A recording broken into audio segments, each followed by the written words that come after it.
AP రాజకీయాలు ఆసక్తికరంగా మారుతున్నాయి. కూటమి అధికారంలోకి వచ్చి ఏడాది పూర్తవుతోంది. ఏడాది కాలంలోనే క్షేత్రస్థాయిలో పరిస్థితులు మారుతున్నాయి. కొత్త లెక్కలు తెరమీదకు వస్తున్నాయి. సీమ జిల్లాల్లో సమీకరణాలు మారుతున్నాయి. టీడీపీకి సీనియర్ నేత గుడ్ బై చెప్పారు. పార్టీ అధినేత చంద్రబాబుకు తన రాజీనామా లేఖ పంపారు. పార్టీలో సుదీర్ఘకాలం పనిచేసిన ఆ నేత రాజీనామా ఇప్పుడు సంచలనంగా మారుతోంది. ఇదే సమయంలో ఆ నేత తదుపరి అడుగులు ఆసక్తికరంగా మారుతున్నాయి. టీడీపీకి సీనియర్ నేత, రాజంపేట ముఖ్యనేత సుగవాసి బాలసుబ్రహ్మణ్యం రాజీనామా చేశారు. ఈ మేరకు తన రాజీనామా లేఖను పార్టీ అధినేత చంద్రబాబుకు పంపారు. పార్టీలో అనేక హోదాల్లో పలుమార్లు ఎన్నికల్లో పోటీ చేసిన సుగవాసి రాజీనామా పార్టీలో సంచలనంగా మారింది.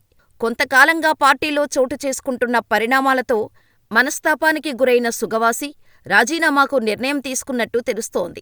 2024 ఎన్నికల్లో కూటమి అభ్యర్థిగా రాజంపేట నుంచి పోటీ చేసిన సుగవాసి వైసీపీ అభ్యర్థి ఆకేపాటి అమర్నాథ్ రెడ్డి చేతిలో పరాజయం పాలయ్యారు. ఆ తర్వాత నియోజకవర్గంలో, జిల్లాలో మారుతున్న సమీకరణాల కారణంగా పార్టీ కార్యక్రమాలకు సుగవాసి దూరంగా ఉంటున్నారు. ముఖ్యమంత్రి చంద్రబాబు జిల్లాలో పర్యటన సమయంలోనూ సుగవాసి హాజరు దూరంగానే ఉంటుంది. కూటమి ప్రభుత్వం అధికారంలోకి వచ్చిన తర్వాత సుగవాసి పార్టీ సభల్లోనూ కీలక వ్యాఖ్యలు చేశారు. సొంత పార్టీకే చెందిన కీలక నాయకులపై శివాలెత్తిపోయారు. రాజంపేట నియోజకవర్గంలో జరుగుతున్న ప్రభుత్వ అధికారులు ఎవరూ రాకుండా కడప జిల్లాకు చెందిన ఎమ్మెల్సీ భయపెట్టి అడ్డుకునే ప్రయత్నాలు చేస్తున్నారని ఆవేదన వ్యక్తం చేశారు. వైసీపీ నాయకులతో కలిసి గత ఎన్నికల్లో తన ఓటమికి కుట్ర చేశారని వాపోయారు. ఎవరైతే ఎన్నికల్లో మోసం చేశారో వారి వివరాలు పార్టీ అధినాయకత్వం వద్ద ఉన్నాయని చెప్పుకొచ్చారు. 4 దశాబ్దాల కాలంగా పార్టీలో పనిచేసిన సుగవాసి నియోజకవర్గంలో పరిస్థితులు వివరించినా వారిపైన చర్యలు తీసుకోకపోవటం మనస్తాపానికి గురైనట్టు తెలుస్తోంది. అదేవిధంగా ఉమ్మడి జిల్లాకు చెందిన మంత్రి అవినీతికి పాల్పడుతున్నాడని విమర్శలు చేశారు. నియోజకవర్గంలో ఇసుక దందాకు పాల్పడుతున్నారని పలు సందర్భాల్లో ఆరోపించారు. దీంతో ఏడాది కాలం వారిపైన చర్యల కోసం వేచి చూసిన సుగవాసి ఇప్పుడు రాజీనామా లేఖలో తన నిర్ణయాన్ని వెల్లడించారు. ప్రజలు, సన్నిహితుల సూచనలు, మనోభావాలను, అభిప్రాయాలను గౌరవిస్తూ పార్టీకి రాజీనామా చేస్తున్నట్టు స్పష్టం చేశారు. ఇప్పుడు సుగవాసి రాజీనామా తర్వాత పార్టీ ఏ విధంగా స్పందిస్తుందనేది ఆసక్తికరంగా మారుతోంది. ఇక మరోపక్క వెన్నుపోటు దినం పేరుతో వైసీపీ అధినాయకత్వం ఏడాది కూటమి పాలన మీద శరసంధానం చేసింది. ఏడాదిలో ఏమి జరిగినా ఈ ఒక్క భారీ ఆందోళనతో కూటమి ప్రభుత్వాన్ని టార్గెట్ చేసి పొలిటికల్గా మంచి మైలేజ్ సాధించాలని వైసీపీ చేసిన ఈ ప్రయత్నం పాక్షికంగానే సక్సెస్ అయింది అని అంటున్నారు. దానికి కారణం వైసీపీలోనే నేతలు గుమ్మం దాటి కదలకపోవటమని చెబుతున్నారు.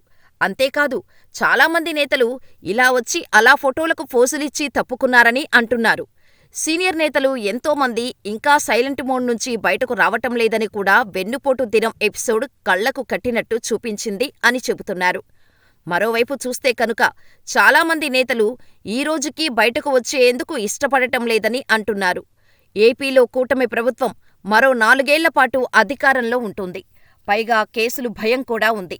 దాంతో ఎందుకొచ్చిన తంట అని నేతలు మౌనముద్ర దాలుస్తున్నారు అని చెబుతున్నారు. పార్టీ ప్రతిష్టాత్మకంగా తీసుకున్న వెన్నుపోటు దినం కార్యక్రమాన్ని కూడా చాలామంది నేతలు అందుకే ఢుమ్మా కొట్టారు అని చెబుతున్నారు.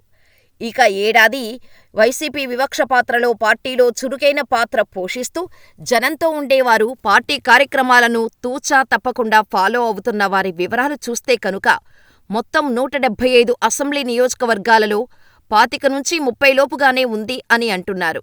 అంటే మొత్తం అసెంబ్లీ నియోజకవర్గాలలో 6వ వంతు మాత్రమే రియాక్ట్ అవుతున్నారని చెబుతున్నారు. మెజారిటీ నాయకులు ఎందుకో చురుకుదనం చూపించటం లేదు అని చెబుతున్నారు. ఇక తాజాగా వెన్నుపోటు దినం పేరుతో పార్టీ పిలుపు ఇస్తే దానికి కూడా ఇదే మాదిరి స్పందన సొంత పార్టీ నేతల నుంచి వచ్చిందని అంటున్నారు. ఇక వెన్నుపోటు దినం కార్యక్రమంలో ఎక్కడ నుంచి ఎవరెవరు చురుకుగా పాల్గొన్నారు అన్న దానిమీద వైసీపీ అధినాయకత్వం తాజాగా నివేదికలు రప్పించుకుంది అని చెబుతున్నారు.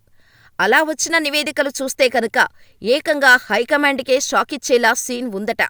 చాలామంది నాయకులు అయితే వెన్నుపోటు దినాన్ని అంత సీరియస్గా తీసుకోలేదని, మమా అనిపించారని నివేదికలు చెబుతున్నాయట.